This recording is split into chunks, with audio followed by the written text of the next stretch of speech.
Halo, assalamualaikum warahmatullahi wabarakatuh. Oke, kali ini aku akan membawakan salah satu kisah cinta romantis, kisah cinta antara Aldi Mahesa dan Sekar. Kisah cinta mereka begitu tulus. Namun, sesuatu hal terjadi menjelang hari H pernikahan mereka. Aldi Mahesa merupakan anak pertama dari pasangan suami istri Rita dan Rudi Mahesa. Mereka dari kalangan keluarga berada. Aldi memiliki adik bernama Gary Mahesa. Kedua saudara ini memiliki kepribadian yang sangat berbeda. Aldi lebih penurut kepada kedua orang tuanya. Saat ini, Aldi sedang menempuh pendidikan S2-nya di salah satu universitas ternama di Indonesia. Dia mengambil jurusan bisnis, mengingat kedua orang tuanya juga memiliki usaha di bidang properti. Selain itu, Aldi juga sudah mulai belajar mengurus usaha ayahnya.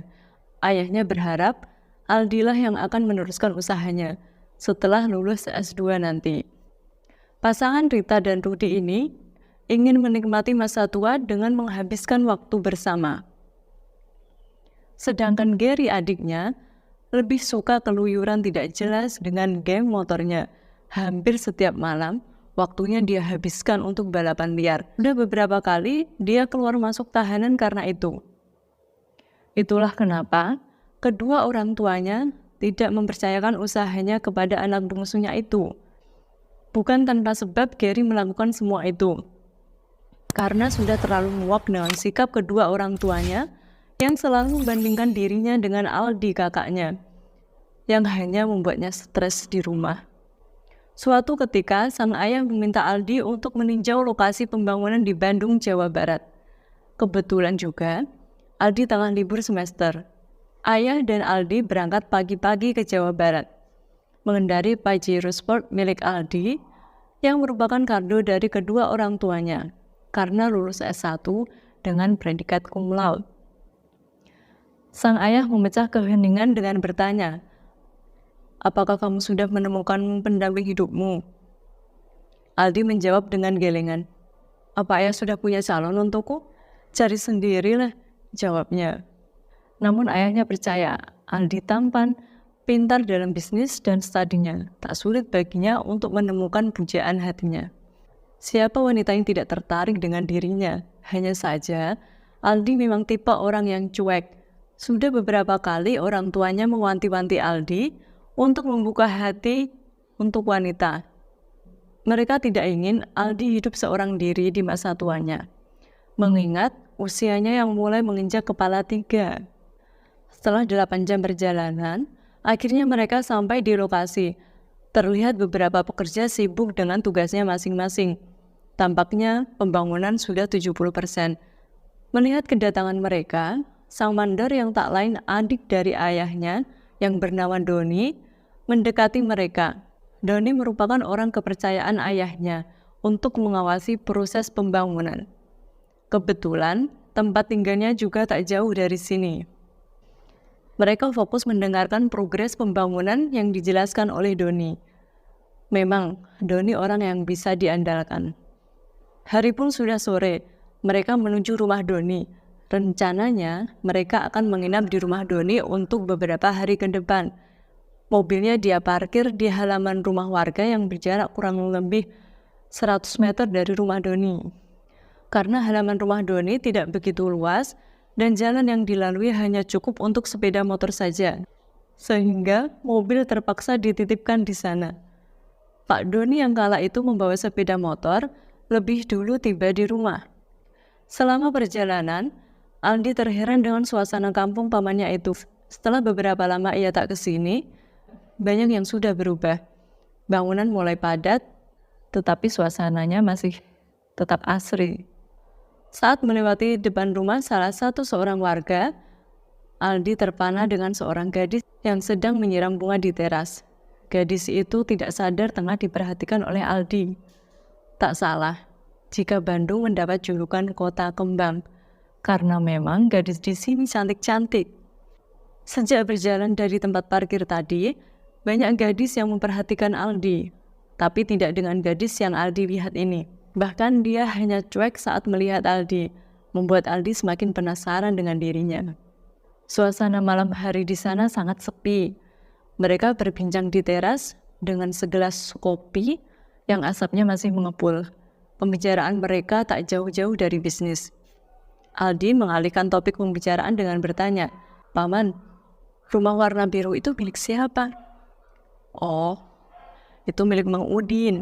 Dia tinggal dengan 2 orang anaknya. Sekar menempuh pendidikan S1 dan Vito masih duduk di bangku SMA.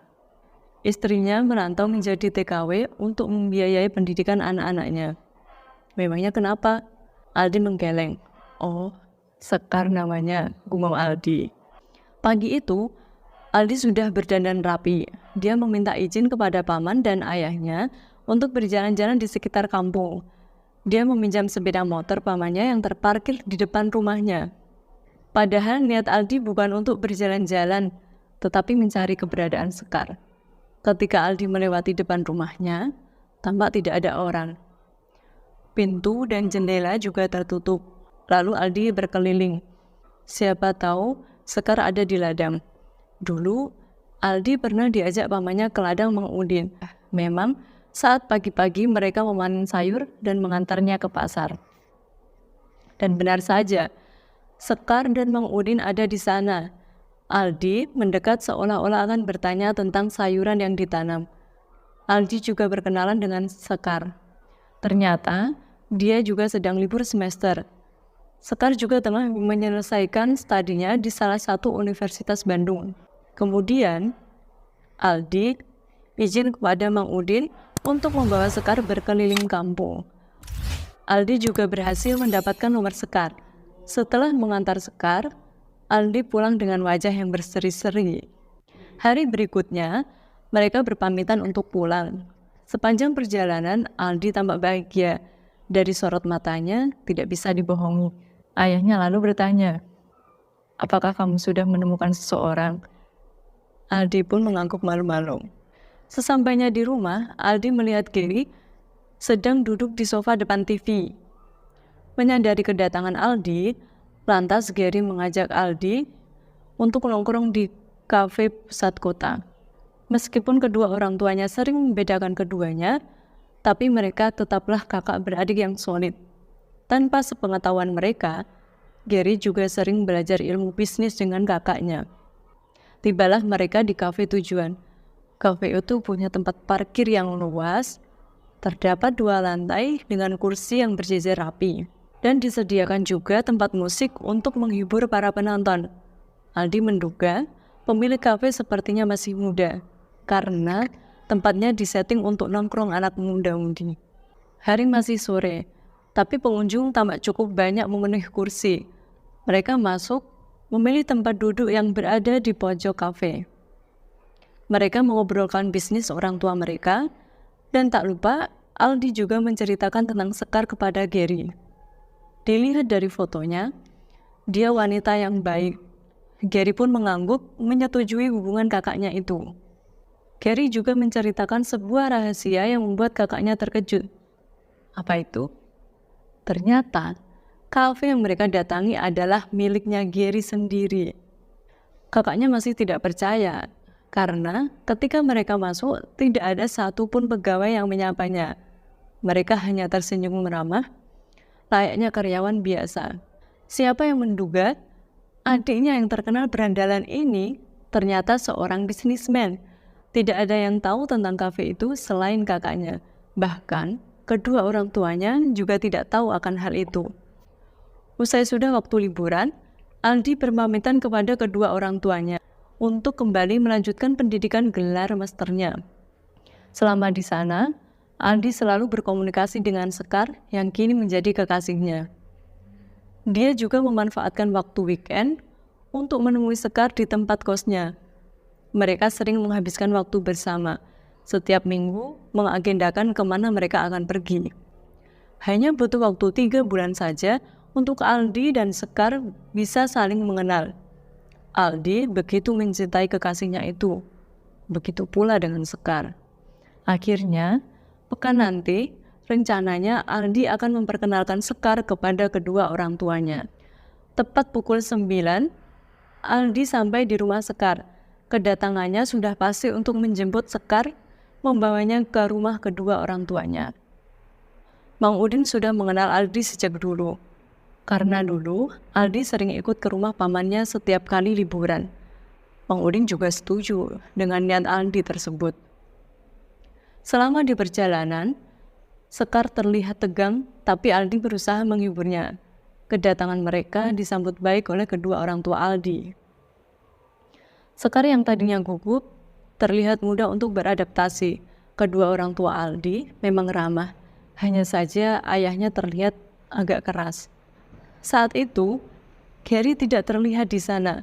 Aldi menyadari, mungkin dia sedang sibuk di kafenya. Akhir pekan, biasanya pengunjung bisa 2 kali lipat dari biasanya. Mereka juga tiba ketika hari sudah petang. Akhirnya, Ibu Rita dan Pak Rudi menyarankan mereka untuk segera bertunangan. Setelah kuliahnya selesai, mereka juga berpesan agar Sekar segera menyelesaikan skripsinya, sedangkan Aldi juga fokus menyusun laporan tesisnya. Ibu Rita meminta Sekar untuk menginap saja, mengingat hari sudah malam. Lagi pula, besok hari Minggu. Sekar mengiyakan saja, tetapi sore hari dia harus sudah di rumah. Karena hari Senin, ia masuk kelas pagi menemui dosen pembimbingnya. Singkat cerita, mereka sudah lulus kuliah dan sudah sama-sama di wisuda. Mereka sudah memberitahukan rencana mereka untuk mempertemukan dua keluarga dalam acara tunangan mereka. Aldi dan Sekar sudah membeli cincin berlian sesuai pesanannya. Baju yang mereka pakai pada acara tunangan pun sudah mereka siapkan.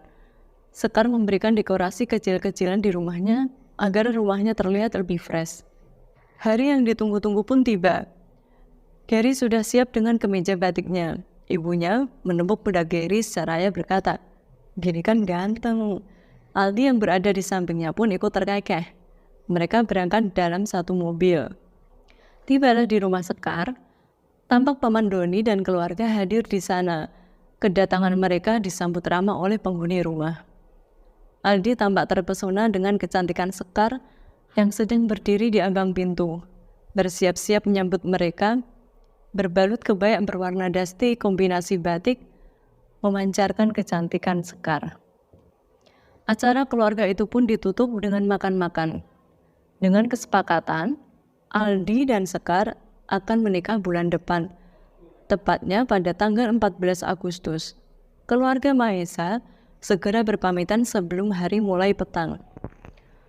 Kebutuhan pernikahan mulai dipersiapkan, mulai dari gedung, catering, WO, undangan, dan masih banyak lagi.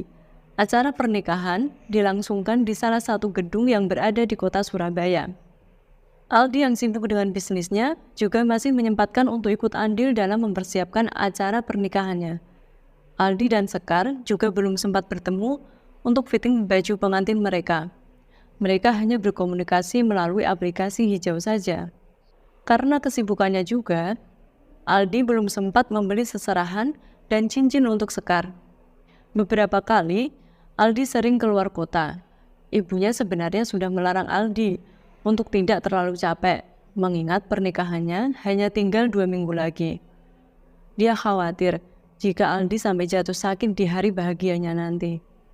Tetapi Aldi juga tidak bisa lepas tangan begitu saja dengan bisnis ayahnya yang sudah dipercayakan untuk dia kelola. 10 hari menjelang pernikahannya, Aldi memutuskan untuk menjemput Sekar. Baju pernikahannya tidak bisa selesai tepat waktu.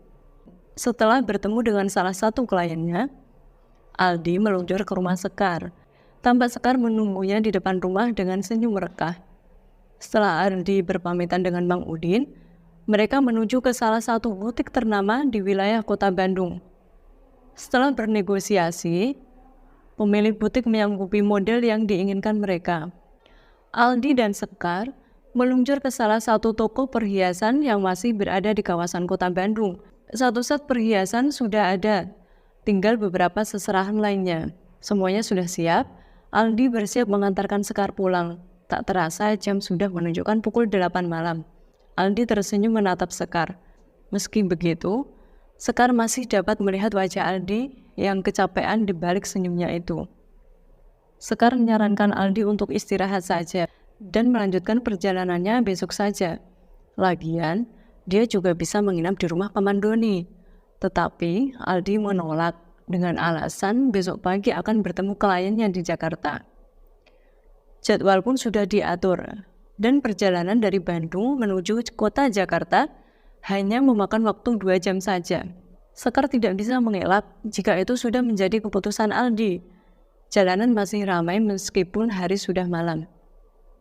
Aldi mendengarkan musik, menemani malamnya juga untuk menahan hawa ngantuknya.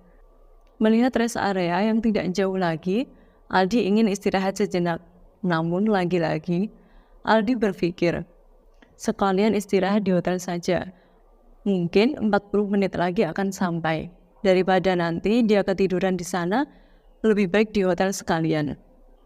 Aldi mencoba menahan rasa kantuknya, meskipun terasa berat. Tiba-tiba, Aldi tertidur di balik kemudi mobilnya.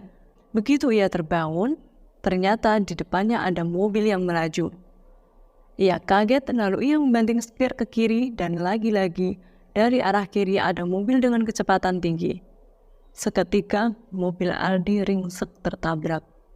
Korban segera dilarikan ke rumah sakit terdekat, karena kebetulan juga sedang ada polisi yang patroli.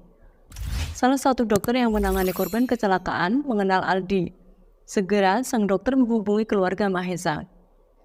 Seketika mereka menuju rumah sakit. Orang tua mana yang tak khawatir, sedangkan pernikahannya hanya tinggal menghitung hari saja. Gary tetap fokus di balik kemudi. Ibunya terus menangis, sedangkan Pak Rudi berusaha menenangkan istrinya.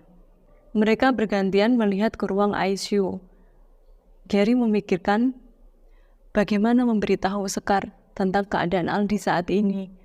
Dia pasti terpukul, tapi akan lebih terpukul lagi jika dia tidak mengetahuinya. Keesokan harinya, Aldi belum sadarkan diri juga. Gary dengan keputusannya sendiri menghubungi Sekar. Dia ingat kakaknya pernah menghubungi Sekar dengan nomor miliknya. Tentunya, Sekar juga mengenali nomor Gary. Beberapa kali ditelepon, Sekar tidak mengangkat. Namun beberapa saat, handphone Gary berdering dari nomor tidak dikenal. Gary mengangkat, sebelum sempat menjawab, terdengar suara penelpon berkata, "Halo Gary, ada apa? Maaf, HP-ku lowbat. Ini nomornya Vito adikku." Gary menjawab dengan ragu-ragu.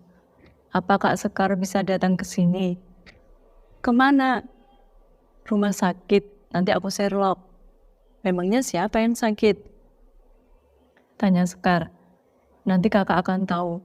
Kakak kesini aja dulu." Sambungan telepon pun terputus. Perasaan Sekar sudah tidak karuan. Apa mungkin Aldi yang sakit?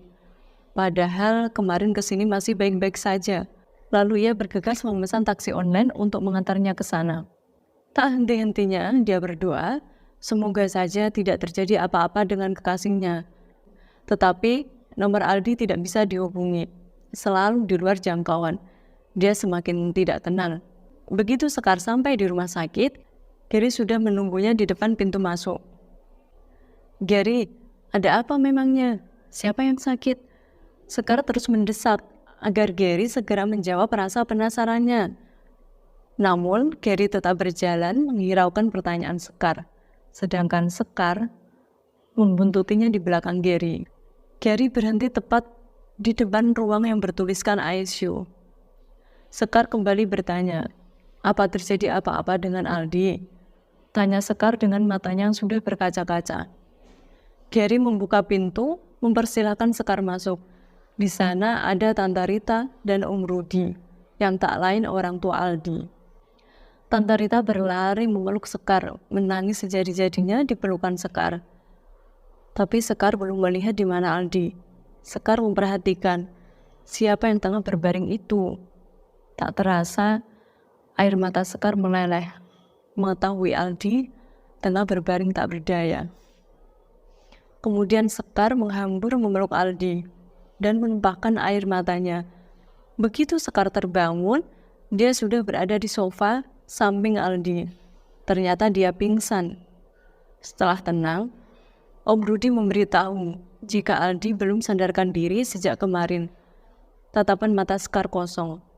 Sudah 5 hari Aldi tertidur, belum bangun juga. Kondisinya makin kritis. Sejak saat itu, Sekarlah yang setia menemani Aldi. Dia tidak beranjak dari samping Aldi. Sekar selalu menggenggam tangan Aldi, berharap ada keajaiban. Dia mengamati lekat-lekat kondisi Aldi. Dia tidak ingin kehilangannya. Tiba-tiba Aldi meneteskan air mata, seperti merasakan cinta Sekar yang luar biasa. Jarinya bergerak. Perlahan kelopak matanya terbuka. Om Rudi, Tante Rita, dan Gary yang saat itu duduk di sofa seketika mendekat. Dengan terbata-bata, Aldi mengatakan dengan melihat Gary yang saat itu berada di samping kanannya. Tolong jaga Sekar. Tolong nikahi dia. Kemudian Aldi menutup matanya kembali. Sekar semakin terisak. Orang tuanya mencoba menenangkan, sedangkan Gary masih terdiam dengan apa yang diucapkan kakaknya. Gary shock. Tiba-tiba diminta menikahi kekasih kakaknya. Keesokan harinya, dokter mengecek kondisi Aldi, dan Aldi dinyatakan meninggal. Keluarganya, termasuk Paman Doni, juga menghadiri pemakaman Aldi. Mata sembab Sekar dan Tante Rita masih terlihat jelas. Sekar masih terduduk di pemakaman, masih tak percaya dengan kepergian Aldi. Padahal pernikahan hanya tinggal 3 hari saja. Bahkan semuanya sudah dipersiapkan dengan matang-matang. Sekar tinggal di Surabaya atas permintaan Tante Rita untuk sementara waktu. Malam harinya, mereka berkumpul membahas bagaimana langkah selanjutnya. Orang tuanya bertanya kepada Gary, bagaimana dengan wasiat kakaknya? Aku akan melaksanakan apa yang diwasiatkan oleh almarhum Kak Aldi. Tapi aku juga tidak berhak memaksakan keputusan Kak Sekar. Menimbang dan mengingat, akhirnya Gary menggantikan posisi Aldi di pelaminan nanti atas persetujuan Sekar.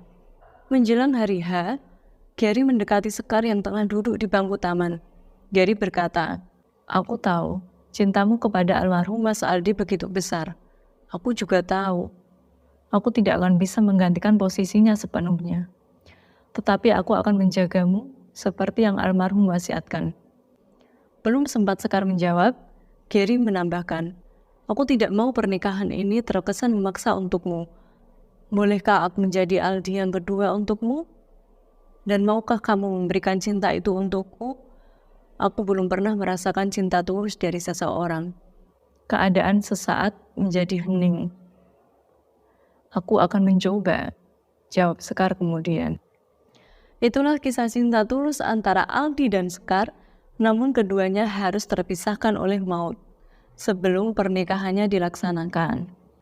Untuk kalian yang ingin berbagi cerita cinta kepada kami, bisa mengirimkan cerita kalian ke email di bawah ini. Jangan lupa like dan komennya. Sampai jumpa di kisah selanjutnya. See you!